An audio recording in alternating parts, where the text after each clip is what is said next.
freedom of speech is being able to freely express yourself, without fear of retribution. And I think it's probably the most fundamental thing that we have in the world.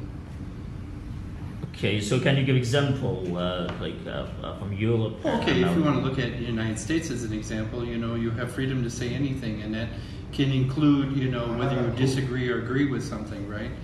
But you have to look at, you can't cause like grave bodily harm.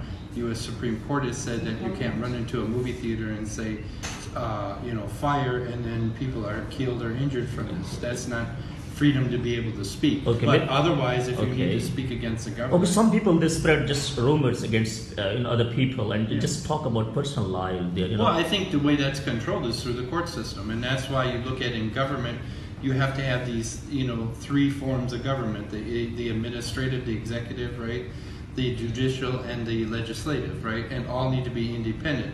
If you look at, like in Pakistan, you don't have this independence. Pakistan, yes. It's basically a military-run government, and the civilians are just allowed to manage certain things.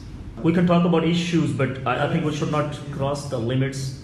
Personal lives, what they do, we can talk. We can go to the court, we can sue against them. Right, and that's the remediation against somebody that says something inaccurate, that you can take them to the courts. If we have proofs, we have facts, we have logics, then we can talk. Right.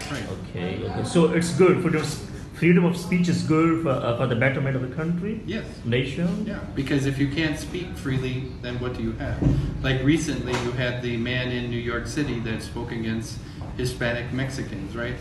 And they're saying he should be disbarred. And I look at, why would you disbar him? Because if you take away his right to say something, eventually they will come for you, right? Maybe you don't agree with him, but down the road somebody will take away your free speech. And then where will you be? You have no method to stand up against a tyrannical government.